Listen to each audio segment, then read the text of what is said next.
We will be having a guest today, Mr. Rafael Narvaez, and he's calling.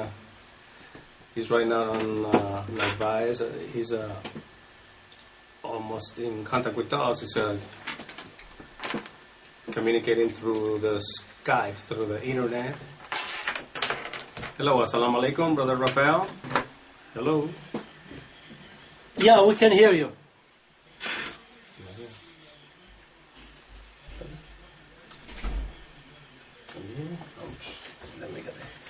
It's excellent.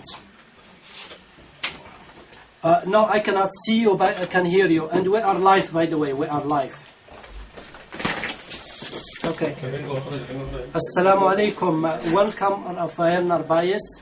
And I would like to give a brief introduction for Rafael Narvaez. He was born in Lubbock, Texas. His father is an American, and his mother was born in a small village named Jorquera in the old province of Albaquita in South Central Spain. He attended Liberal Christian College and Texas Tech University, where he studied music and drama. His interest in religion and desire to please God, however, who is the guiding force in life. He has a very strong Christian background. He pursued in life the Christian ministry and become the minister of a small West Texas community when he was only 20 years old. He embraced Islam in November of 1991, and he is the founder and the president of the American Answer for Nation. We will be adding his profile on our on the website rashidm.blogspot.com, rashidm.blogspot.com. Also, if you missed the show, you will be able to listen to it on our radio podcast in rashidm.blogspot.com. I'm going to give it a chance to Dr. Jesus to translate, and we're going to go on with our show. Dr. Rafael Narvaez. Para beneficio de la audiencia no hispana, tenemos aquí al señor, el doctor Rafael Narváez, que nació en la ciudad de Lubbock, en el estado de Texas. Su padre es de ascendencia americana y su madre fue nacida en una villa llamada Jorquera, y esto es en la provincia de Albacete, en el sur, en el centro sur de España. Cursó sus estudios en el colegio cristiano Lubbock y también cursó sus estudios universitarios en la universidad en Texas Tech. Estudió música y drama. Sus intereses en la religión y su deseo de conocer a Dios lo llevaron en su camino, lo han dirigido, ha sido el norte en su vida. Viene de una familia de un sólido historial cristiano y persiguió el ministerio cristiano y también se convirtió en ministro en el West Texas Community cuando contaba únicamente con 20 años de edad. Para noviembre del 1991 se convierte al Islam y es el fundador y presidente del American Answer Foundation, una organización que se dedica a asistir musulmanes en sus situaciones, de modo de que se conviertan en miembros productivos de la sociedad americana.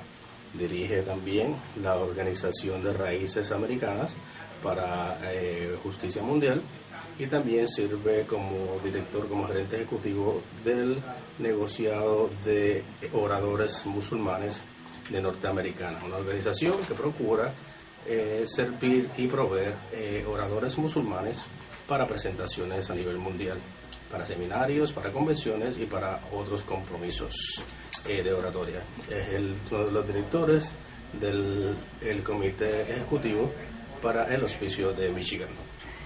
Mr. Rafael Narvaez, welcome back, and thank you for taking the time for your busy time. We're honored to have you here. Can you tell the audience, were you born a Muslim? Yes, Rashid. Go ahead. Were you born a Muslim? Hello? Yes. This is a question. Were you born a Muslim or not?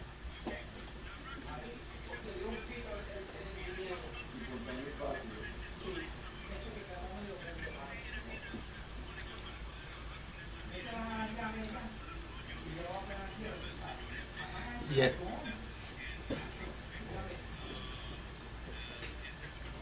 Claro, un placer. He said that he wants to speak in Spanish.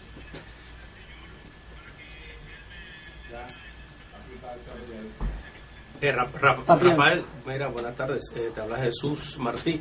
Lo que pasa es que como el programa es bilingüe, tratamos de enviarle el mensaje tanto para inglés y en español. That's fine. Of course. Excellent. Okay. Thank you. Excellent. That sounds good. So now I know what you guys are talking about. Not a problem. Yes. That's right. Ajá, correcto.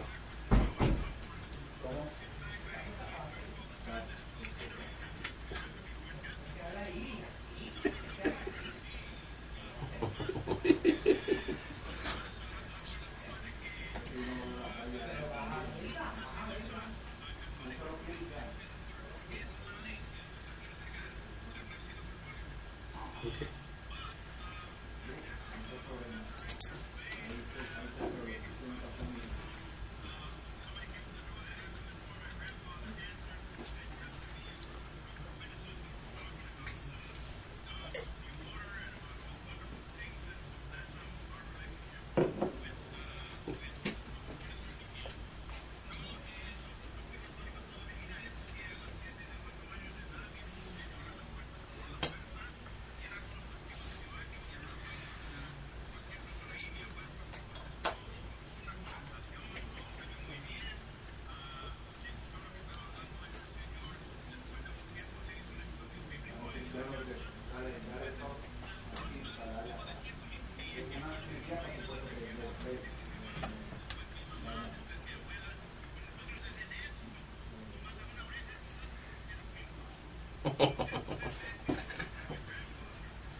Okay, so from outside you would be able to record. Yeah, so, yeah. Okay, that's fine. Pero ay no, pues si se apaga el micrófono, pues entonces ellos escuchan. YouTube de no se oye.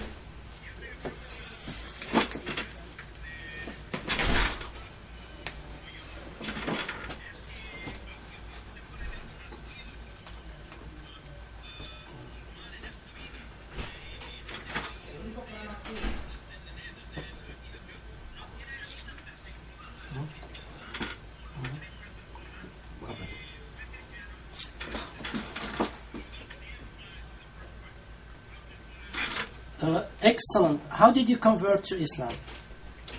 Or how did you change your religion?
Excellent, excellent.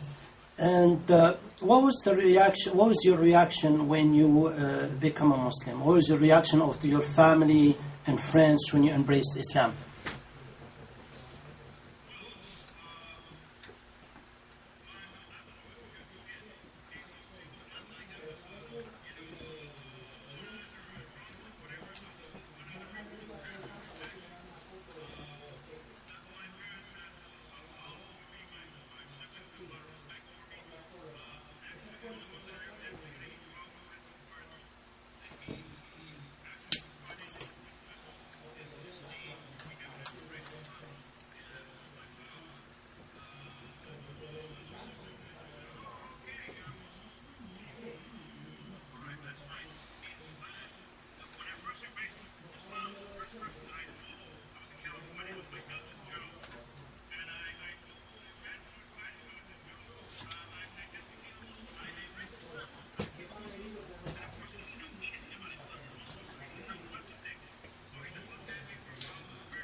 For those who've just joined us, we are honored to have with us Rafael Narbayes, and live from all the way from Michigan. And this is Islam for Mankind. We can be reached at 407-343-6001.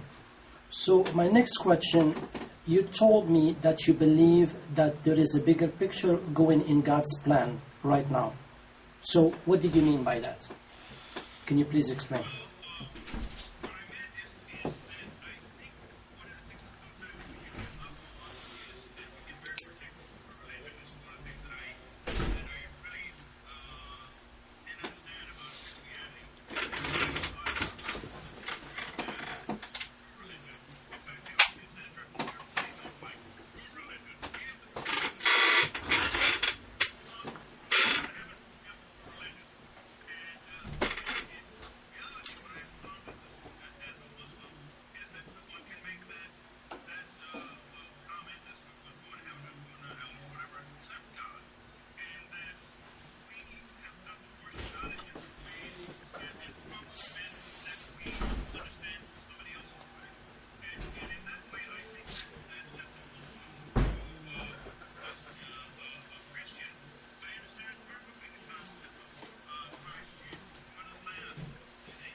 Absolutely. For those who just join us, this is Islam for Mankind. We are honored to have with us Rafael Narvaez. And I would like to give you just a brief description of his accomplishment. He is an American Muslim activist that has traveled extensively throughout the United States and Canada, speaking on Islam from an American Muslim perspective. He is featured in Stephen Barbozza's new book, Jihad in America, Islam After Malcolm X. Historical view at some of the Americans' best-known Muslims and their stories. He appears in many videos produced by Sound Vision, the world's largest producer of children educational audio and video material. The video is called Choosing Islam, in which he is featured as one of the top 3 most requested list. He is also committed in promoting of a better understanding of Islam and Muslims in this country. He served as the development officer for the Michigan Educational Council in Canton, Michigan, before taking the position of business administration for Islamic House of Wisdom, one of the largest mosques in southern Michigan. He currently serves as a program manager for Access, the Arab Community Center for Economic and Social Services, the largest and premier Arab human services organization in this country. We shall have some of his bio and some of his description, plus some of his video in our rashidm.blogspot.com. And welcome back. Are you still with us, Rafael Narvaez? Yes. You mentioned a very interesting point, that there is so many problems within the world that all the people of faith should work on. So right now, since I am a representative of CARE, the Council of the American Islamic Relations, and I'm following very closely some of the development on the Islamophobia, some of the development on xenophobia and anti-Semitism and all that. So we've seen there is an increase in immigration laws that is bashing the immigrant, that is against the immigrant, that is against the founding fathers of this country. And we ask everybody, just in Florida, Florida is about to head down Arizona field bat. So that means we have to fight back. So our state representative wants to make Florida the new Arizona. Bills pending in legislation right now would turn Florida into show me your paper state, which encourage police to engage in racial profiling, take police resources out of our community and turn them into immigrant agents, and force the costly and ineffective. What do you ask people of faith to do to combat all this stereotype, to combat all this new anti-Sharia law, new immigration law, all this Islamophobia, xenophobia, and anti-Semitism, which is, as religious leaders, as distinguished scholars in the matter, what is your advice for people of faith to do in this matter, please?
Thank you. I would like to to remind the audience. Oh yes, that's very important. Please, by all means.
¿Para qué?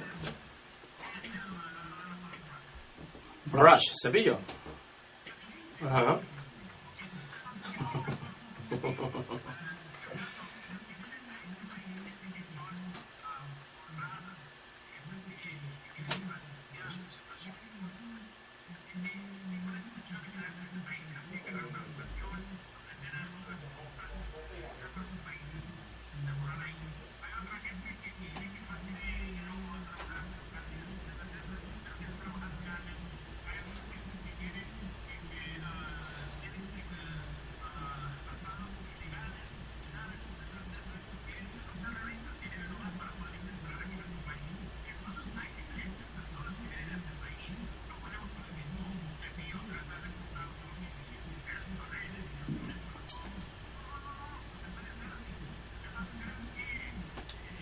Listen.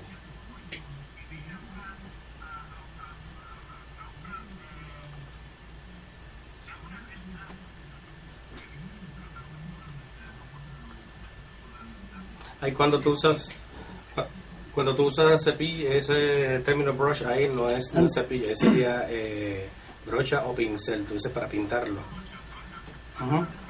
Correcto, sí. So in response to this, so we're gonna put a petition out there for rashidm.blogspot.com, and we ask everyone to send a petition asking Florida representative for real solution not immigration bashing.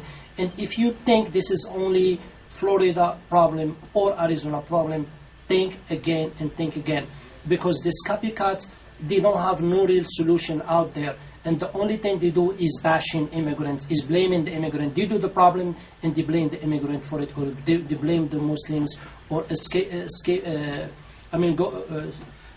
as a scapegoat or things like that. So we have to challenge them as people of faith, and we have to let them know we're not going to sit down out there and let them, do things at our expense, because they're trying to ban when they ban the Islamic Sharia. What's next? They ban the Jewish law. They ban that. So basically, you're not going to be able to marry somebody from the faith, if that's, for example, for the Jews, or to be able to wear your clothing or stuff like that. And they also go a little further, and they're trying to ban Islamic finance, meaning for the people who do Islamic finance, for example, guidance, which is an Islamic finance place where we're not allowed to engage in interest. We're supposed to be interest-free. This is part of the Islamic faith, and if you want to buy a house and you go to an Islamic thing, they're trying to ban it. Right now it's legal, but they want to make it illegal. So they are pushing for they blame it the boogeyman, they blame it all this stuff, and they put people in fear to discriminate against people of faith, to take away their rights and everything, and basically just to nonsense. I'm sorry that we went this way. We're going to go back to our conversation. Knowing that you were a Jehovah Witness, and I have a dialogue with a Jehovah Witness elder, Summer Jobs, back then he's a writer and a Jehovah Witness elder. And their belief, they don't believe that there is a hellfire. How did you reconcile that particular concept in Jehovah Witness to Islam, where like mainstream Christian, we do believe in paradise and we do believe in hellfire? So how would that transition, or how did you reconcile that concept?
Actually, I support you in that. There is a hadith about that, actually.